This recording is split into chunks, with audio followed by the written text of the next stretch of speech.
All right, on this property, we have pooling down here when it rains. It just pools. You can have a foot of water back here. It's not good for the fence.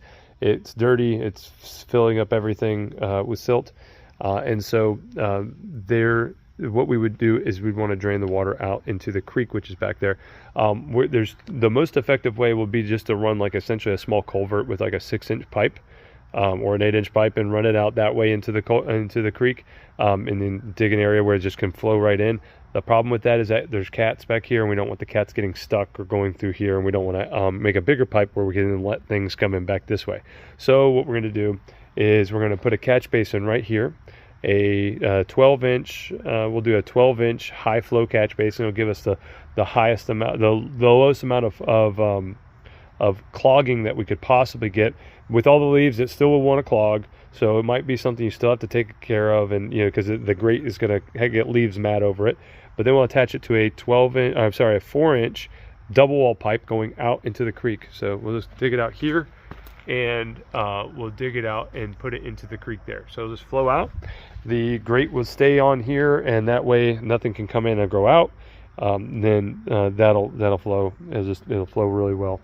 Now we're going to the reason we're going to be out away from here is because the tree roots are going to be too much. So we're going to put it right here, and we need to make sure we're going to set it down a few inches and make sure the ground around here all goes to it.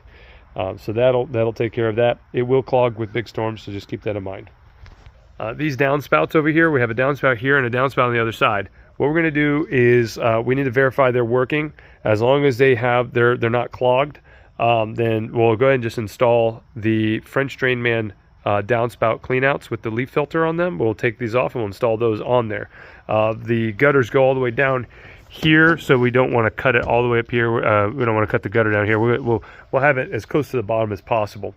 And I'll give you a little door for taking off the leaves, or taking out the leaves. The other one's going to be over here on this side. We'll do the same thing, and if we have to, hopefully don't. If we have to, we would replace. We'll be prepared to replace the pipe if they are completely compromised. But we'll find that out when we pull that out and look into it. So over in the front of the garage over here, there's a channel drain. And channel drains are notorious for they just don't allow they just allow all the sediment to run into the system. And there's no clean out. That's just like some kind of vent or something. But it comes all the way up here into the backyard. We see the pipe, there's a corrugated pipe right there. So it's somewhere here, and what we're gonna do is find it, and we'll dig it out. If we need to do it there, we will, but somewhere in this ballpark, we're gonna find it, and we're gonna install a French Drain Man inline catch basin with a solid lid cover, because this is not going to be an effective place to even catch water, but that's going to act as a clean out just to capture sediment, and so capture sediment and offer a place to clean it and get the system, or clean the system. So the sediment from the channel drain will go into the basin, and it'll be able to clean out, and we'll just make sure it's running all along. You can see here, this is the pipe here.